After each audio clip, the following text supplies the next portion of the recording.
Luar biasa. Mazmur pasal yang ke-42 ayat yang ke-12. Kalau sudah ketemu katakan amin. Anak muda aminnya semangat dong. Amin. Oke, saya nggak tahu kenapa Tuhan bawa ini ayat buat saya. Saya nggak tahu kenapa Tuhan ingatkan ini ayat buat saya. Yang saya tahu pasti bahwa kalau firman Tuhan datang buat kita, kita ada di dalamnya. Setuju ya? Setuju ya? Amin ya? Oke. Puji Tuhan. Dan saya berharap semoga kita mau fokus ya selama firman Tuhan disampaikan. Puji Tuhan. Demikian kata firman Tuhan. Mengapa engkau tertekan hai jiwaku? Ini kata Daud ya. Dalam masalah dia berdoa. Dan dia bilang buat dia punya diri. Mengapa engkau tertekan hai jiwaku? Dan mengapa engkau gelisah di dalam diriku? Daud bilang gini, dia ngomong gini. Berharaplah kepada Allah. Sebab aku bersyukur lagi kepadanya. Penolongku dan Allahku. Saudara, saya percaya kalau ini firman Tuhan datang buat kita. Ada mungkin di antara Anda yang datang di malam hari ini. Dan ini firman Tuhan jadi bagian Anda. Mungkin Anda rasa Anda lagi punya masalah, Anda lagi tertekan, Anda lagi depresi. Tapi malam hari ini Tuhan mau segenap tubuh, roh dan jiwa Anda serahkan buat Tuhan. Amin. Bilang orang kiri kanan, tengok dia lalu bilang buat dia, jangan gelisah bro, sis. Balik bilang buat dia, berharap katong pun Tuhan luar biasa. Bilang buat dia, katong pun Tuhan luar biasa. Bilang buat dia penolong kita, amin. Dia pelindung kita, amin. Tepuk tangan bagi Tuhan Yesus, haleluya. Sama-sama kita buka dari kitab Yeremia pasal yang ke-12 ayat yang ke-5. Ada di screen, sudah kami siapkan. Yeremia pasal yang ke-12 ayat yang ke-5. Oke. Dan ini firman Tuhan sangat luar biasa. Dikatakan begini. Jika engkau telah berlari dengan orang berjalan kaki, Anda berlari dengan orang yang berjalan kaki. Dan engkau telah dilelahkan, bagaimanakah engkau hendak berpacu melawan kuda? Anda berlari dengan orang yang berjalan kaki, Anda capek, Anda lelah. Pertanyaannya, bagaimanakah engkau hendak berpacu melawan kuda? Oke, malam hari ini firman Tuhan yang saya mau bagikan, saya berikan judul Tenang Pasti Menang. Semua katakan tenang pasti menang. Puji Tuhan. Lihat orang kiri kanan bilang kepada dia, tenang pasti menang. Yuders, puji Tuhan. Kita setuju ya, kita sepakat ya. Hari-hari ini dunia di mana kita hidup itu menuntut sesuatu yang serba cepat. Dunia di mana kita lagi hidup sekarang ini menuntut segala sesuatu itu serba instan dan mudah didapat. Betul ya? Oke. Tapi faktanya sesuatu yang mudah didapat, yang instan, itu tidak selamanya itu berdampak baik untuk kita. Orang sekarang ingin semua serba cepat, makanan cepat. Makanya sekarang ada fast food, ada junk food. Ya karena, setuju ya, kita lagi hidup di dunia di mana segala sesuatu dituntut serba cepat. Betul ya? Oke, puji Tuhan. Orang ingin kalau bisa apa yang dia inginkan itu didapatkan secepat mungkin. Orang ingin apa yang dia mau itu didapatkan tercapai dengan waktu yang singkat. Orang ingin kaya dengan waktu yang cepat. Orang ingin sukses dengan waktu yang cepat. Sehingga tidak jarang banyak orang menggunakan hal-hal yang justru saya katakan haram. Yang penting apa yang menjadi dia punya kerinduan. Yang penting apa yang menjadi dia punya keinginan itu bisa tercapai. Orang banyak terobsesi. Ada banyak orang yang saking terobsesi dengan seseorang atau dengan sesuatu, lalu dia ingin membuktikan bahwa dia ingin menyamai apa yang dia optikan itu. Ini ada juga tipe orang yang seperti ini, teman-teman. Sehingga pada akhirnya ada banyak hal yang dia korbankan. Yang penting dia bisa menyamai, dia bisa dapatkan obsesikan itu, teman-teman. Saya pernah baca ada satu wanita, dia terobsesi, dia sangat terobsesi dengan boneka Barbie. Semua tahu Barbie ya. Dia operasi plastik itu 26 kali. Filler bibir, filler mata, semua dia pasang implan sini sana, pasang semua. Yang penting dia bisa kelihatan mirip Barbie. Tapi saudara, setahun 2 tahun lama-lama nggak mirip Barbie. Padahal saudara, sudah ratusan ribu dolar dia keluarkan. Bukan untung malah buntung yang didapat, teman-teman. Banyak kali begitu. Yang ini orang saking terobsesi. Saudara lihat, kalau orang terobsesi itu, dia akan fokus untuk itu hari demi hari. Dan biasanya orang yang terobsesi, dia gampang kena gangguan mental.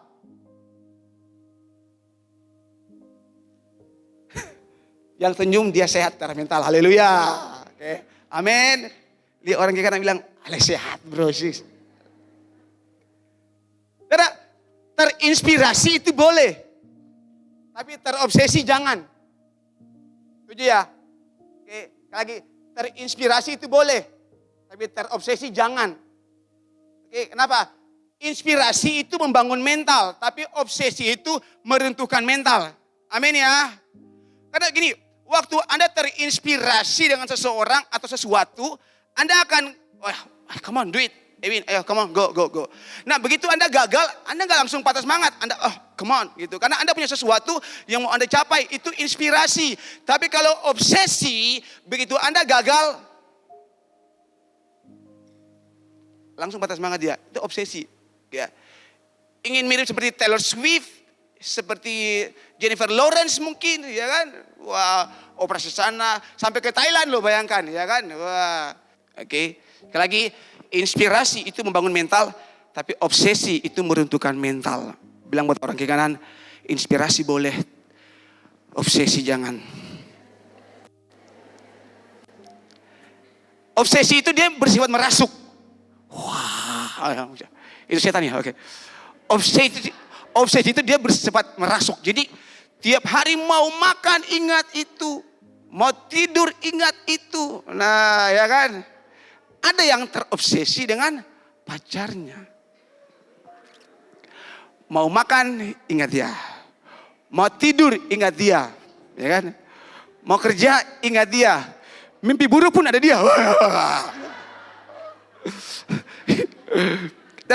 Lama-kelamaan orang yang terobsesi bisa gangguan mental. Tapi sepertinya Anda sini semua sehat. Haleluya. Puji Tuhan. Oke. Jadi ingat ya. Terinspirasi itu boleh, terobsesi jangan teman-teman.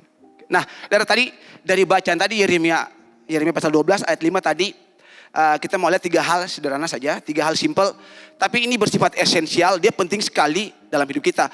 Dan kalau saya mau bilang ini sifatnya life lessons, ini pelajaran hidup bagi kita. Dia simple, dia kedengarannya, dia kelihatannya sangat sederhana, tapi dia sangat esensial, dia sangat penting dalam kehidupan kita. Makanya saya bilang ini life lessons buat kita. Dengan cepat. Yang pertama, yang bisa kita lihat dari Yeremia pasal 12 tadi ayat yang kelima. Oke. Saudara, hidup ini bukan tentang berkompetisi dengan siapa. Hidup ini bukan tentang berkompetisi dengan siapa. Oke. Nah, Yudas, teman-teman Yud, tanpa sadar, saudara, banyak orang menghidupi cara hidup yang seperti ini. Oke, tadi saya singgung soal terobsesi. Ada orang-orang yang selalu hidupnya terobsesi untuk hidup lebih dari orang lain. Ini saya bilang tadi. Tiap hari dia pikir bagaimana biar saya bisa lebih dari dia. Oke. Ada orang-orang yang terobsesi biar bisa hidup lebih kaya dari tetangganya, biar lebih makmur. Terobsesi juga di gereja bisa lebih rohani. Bisa lebih cantik, bisa lebih ganteng dari orang lain. Dan saya bilang saudara, itu bukan target kita, betul ya? Oke, hidup kita bukan biar kita bisa lebih ganteng dari orang lain.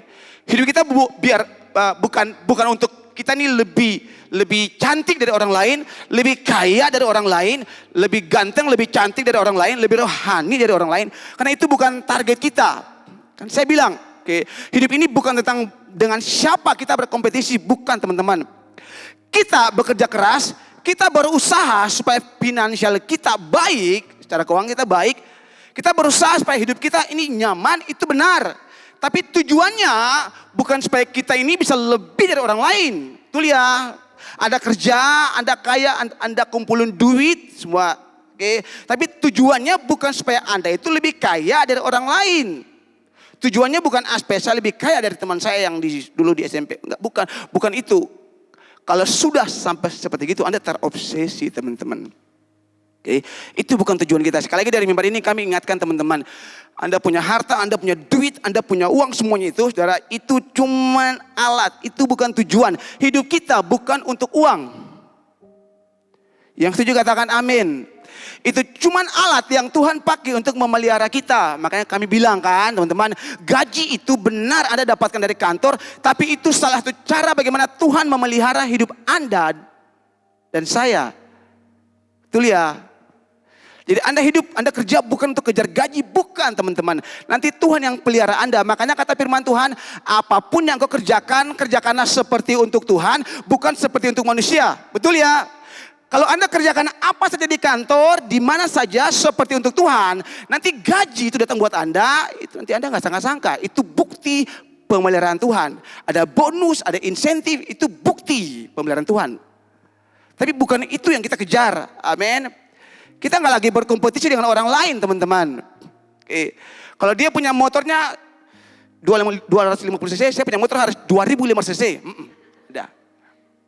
Jangan teman-teman. Kita hidup bukan untuk berkompetisi dengan siapapun. Dan perhatikan, karena hidup ini bukan tentang siapa saya berkompetisi, tetapi dengan apa harus diisi. Itu paling penting teman-teman, ya kan?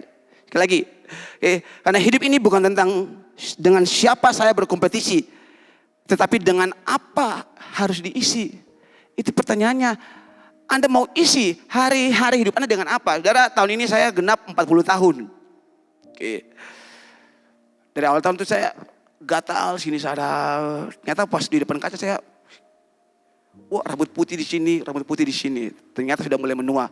Tahun ini saya 40 tahun. Saya bersyukur Tuhan, 40 tahun seperti rasanya kayak cepat. Tapi itu buat saya ingat gini loh.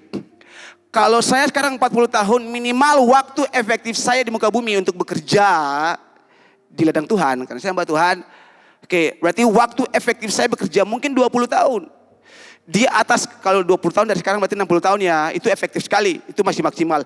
Di atas 60 tahun mungkin saya akan terbatas dengan beberapa hal. Mungkin kesehatan atau mungkin energi, tenaga. Gitu. Jadi dalam rentan waktu, kalau kira-kira 20 tahun ini, apa yang mau saya kerjakan? Dengan apa saya mau isi hari-hari hidup saya. Itu yang paling penting teman-teman. Anda mungkin masih 18-an, masih 20-an. Oke. Tapi semua kita gak pernah tahu kapan Tuhan panggil kita pulang ya. Tapi yang paling penting di dalam hidup kita, dalam pikiran kita, mindset kita. Hari-hari hidup kita ini kita mau isi dengan apa. Itu paling penting. Kalau Anda mahasiswa, target Anda apa sih gitu. Kalau Anda kuliah, saya mau pastor di bawah 5 tahun. Oke, come on. Gitu.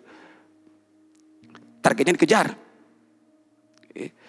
Dengan apa harus diisi? Kalau Anda yang bekerja harus ada punya sesuatu yang Anda kejar, yang Anda targetkan. Bukan dengan siapa kita berkompetisi. Kadang saya yang lagi mau bawa kotor, siapa yang paling hebat, siapa yang paling kuat, siapa yang paling top. Apalagi dunia sekarang kan semua serba digital. Wah, gampang sekali orang mau kejar.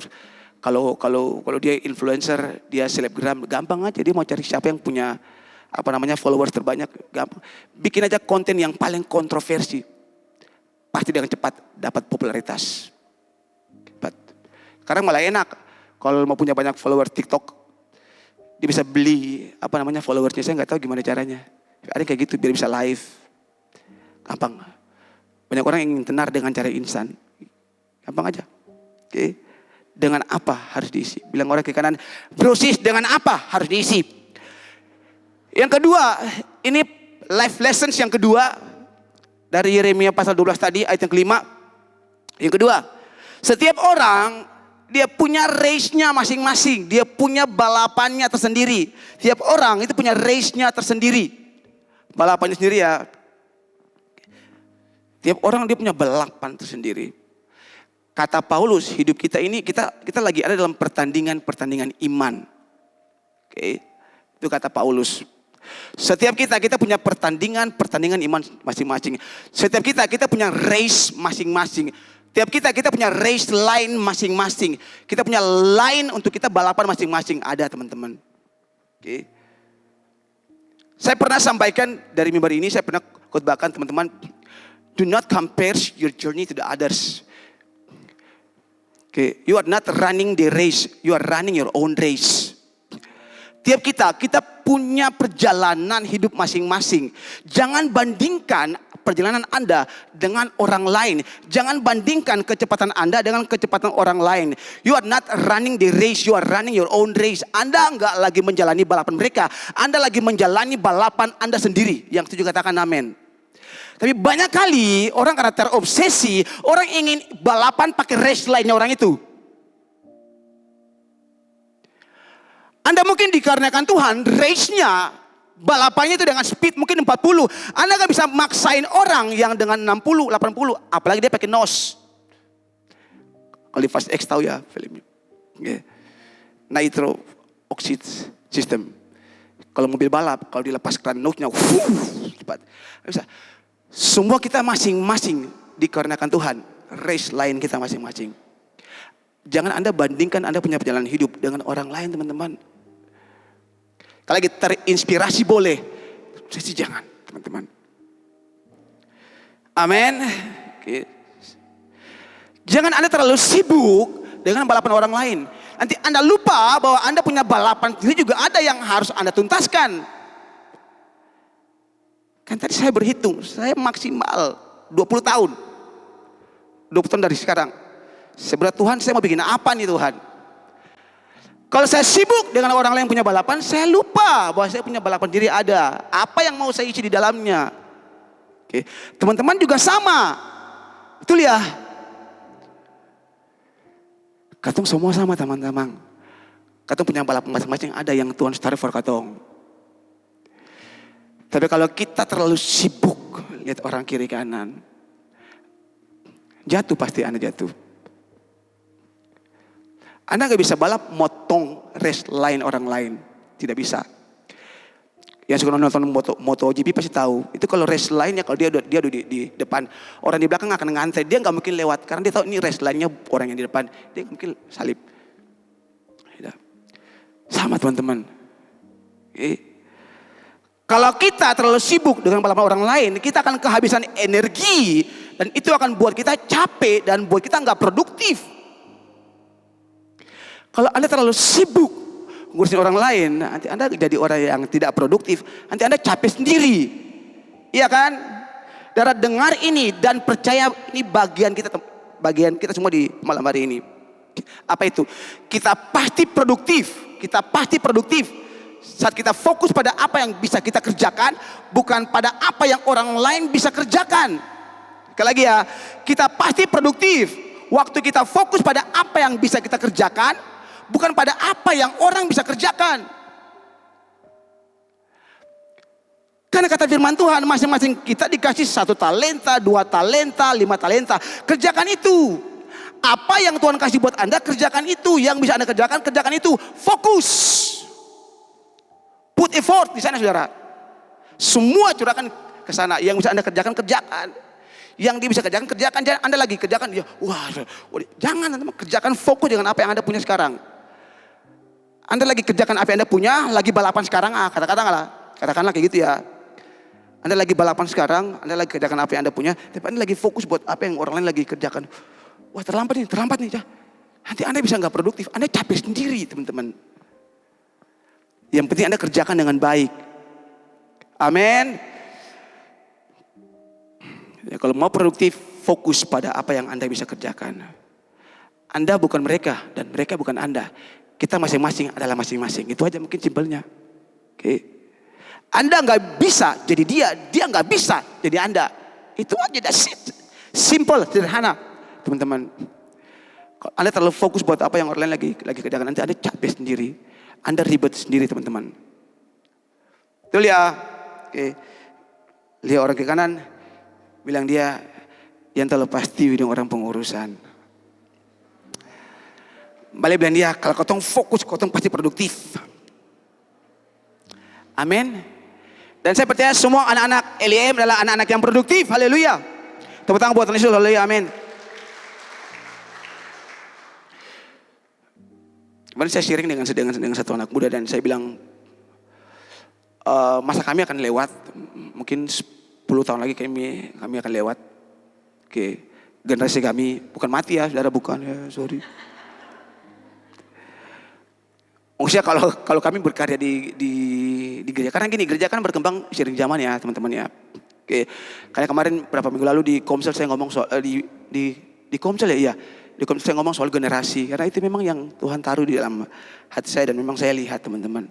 Oke, saya ingat umur saya, lalu saya lihat, oh ya Tuhan mau kayak gitu. Ngomong soal generasi. Saya bilang ke dia, mungkin kami 10 tahun lagi kami oke. Bisa kami tetap relevan soal firman Tuhan. Tapi masalah applicable-nya itu ke anak muda itu mungkin kami nggak lagi gitu. Nah, saya bilang buat dia, generasi kalian ini yang kami persiapkan. Kalian ini yang kami lagi siapkan untuk gantikan kami. Kerjakan dengan setia apa yang lagi dipercayakan buat kamu. Saya bilang buat dia, kerjakan itu dengan baik. Oke, setia dengan tanggung jawab yang dikasih buat kamu, kerjakan itu saja.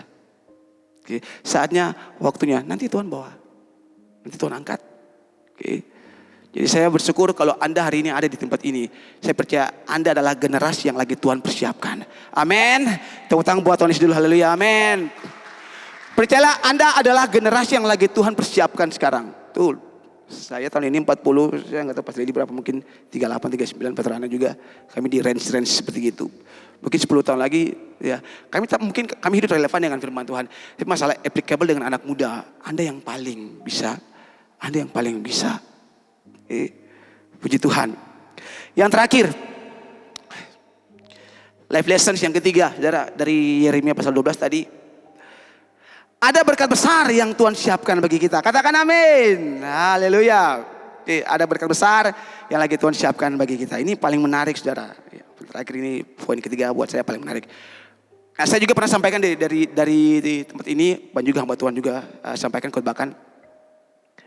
Seiring level hidup kita yang meningkat, maka tantangan juga akan semakin naik. Oke, akan semakin hebat tantangan yang akan datang dalam hidup Anda. Lagi, semakin naik level hidup Anda, maka tantangan yang akan datang pun akan semakin berat. Pasti teman-teman. Oke, itu pasti. Firman Tuhan berkata, Daud dulu waktu dia belum jadi siapa-siapa, waktu dia cuma masih gembalakan kambing domba, musuhnya cuma beruang, cuma singa. Daud. Begitu dia naik level jadi raja Yehuda dan Benjamin, dua suku itu. Oke, banyak orang udah mulai gak suka dia. Oke, naik lagi. Musuhnya bukan lagi beruang, bukan lagi singa. Dia diurapi naik level lagi. Sekarang jadi raja buat bangsa Israel. Kalau Anda baca teman-teman, di saat ketika dia diurapi, dia diangkat jadi raja atas seluruh Israel. Kata firman Tuhan, orang Filistin dan bangsa-bangsa di sekitarnya mulai bersekutu ingin menyerang dia. Lawannya bukan lagi beruang dan singa. Levelnya beda. Amin. Guys, dengarkan baik-baik.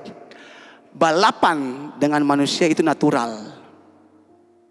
Tapi balapan dengan kuda itu supranatural. Jika engkau telah berlari dengan orang berjalan kaki dan engkau telah dilelahkan, bagaimanakah engkau hendak berpacu melawan kuda? Yang manusia natural, biasa. Tapi balapan dengan kuda itu supranatural. Kenapa? Tuh. Saya nggak bilang Anda balapan dengan kuda ya. Anda pasti kalah. Tapi ini sebuah ayat yang mungkin membawa kita punya pikiran, sebuah refleksi buat kita lah, katakan begitu. Balapan dengan kuda itu supernatural. Kenapa? Tuhan mau latih kita setiap saat. Itu kira-kira yang Tuhan mau, refleksinya seperti gitu. Oke. Tuhan mau latih kita tiap saat. Caranya dengan memberikan ujian yang jauh lebih berat. Awalnya cuma dengan orang yang berjalan kaki. Nanti levelnya Tuhan mau lagi naik, bawa naik lagi. Sekarang dengan kuda, ayo. Ini untung Alkitab waktu tulis belum ada Lamborghini. Kalau ada Lamborghini mungkin bilang kalau dengan kuda, dengan Lamborghini lagi lari. Wah, gitu. Kira-kira. Tapi tujuan Tuhan satu, maksud Tuhan satu. Tuhan mau latih kita, teman-teman. Oke. Dengan kasih ujian yang jauh semakin berat. Melatih kita, teman-teman. Supaya apa? Level kita juga semakin hari semakin naik. Oke. Dulu cuma dia dikenang, dia lari, dia menang lawan manusia. Tapi Anda bisa bayangkan kalau dia berpacu, dia balapan dengan kuda dan dia menang, coba Anda bayangkan apa yang datang bagi dia.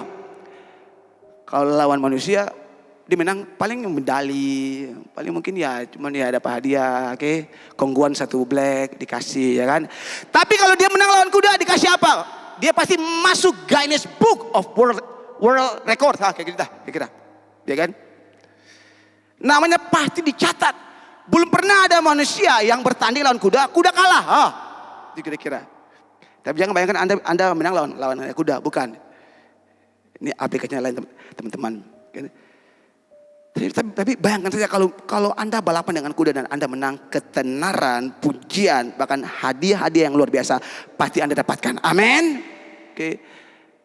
Itu sebabnya tadi di awal saya katakan buat semua kita, jangan kita mau dibuat capek dengan hal-hal yang receh. Wah, lihat orang kiri kanan bilang pada dia, jangan mau dibikin capek dengan hal-hal yang receh. Hal-hal yang gak penting dalam Anda punya hidup, jangan terlalu mau dibikin pasti, jangan mau terlalu dibikin apa ya, repot lah gitu, ya kan. Jangan kepo dengan orang punya urusan. Itu mungkin kira seperti gitu, ya kan.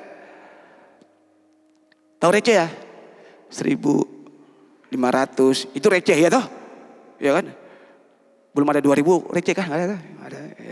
Itu receh teman-teman, ya kan? Murah. Tapi Anda mau disibukkan, Anda punya waktu habis, ya kan? Dia lagi santai, Anda lagi stalking dia bikin apa, dia kemana, ya? Anda sibuk dengan stalking tuh, kepo mau cari tadi punya. Fokus pada apa yang bisa Anda kerjakan. Sekali lagi ya, jangan mau dibikin capek dengan hal-hal yang receh. Oke, stop, berhenti. Jangan sibuk urusin orang. Urusin diri kita sendiri. Kita sudah benar ataukah belum? Kalau belum, yuk beresin diri kita. Oke, bilang orang ke kanan, jangan mau dibikin sibuk dengan hal-hal yang receh. Kenapa teman-teman? Kenapa jangan kita disibukkan dengan hal yang receh? Kenapa? Karena Tuhan lagi persiapkan segala sesuatu. Tuhan lagi siapkan sesuatu yang jauh lebih besar, yang jauh lebih luar biasa bagi kita. Amin. Oke. Sesuatu yang lebih besar nilainya. Oke. Dia nggak receh. Dan Tuhan janji kita bakal dapatkan waktu kita hidup di bumi dan nanti di kekekalan. Yang percaya katakan amin. Jadi belajar tenang, lihat hidup kita, evaluasi diri Anda, manage dan maintenance hidup Anda. Diatur, Anda punya pola pikir, Anda punya hidup, diatur, di manage, di maintenance. Kalau ada yang masih salah, diperbaiki. Masih kacau, dirapiin. Itu paling penting. Jangan sibuk dengan urusan orang. Oke. Jangan terobsesi dengan hal apapun. Amin.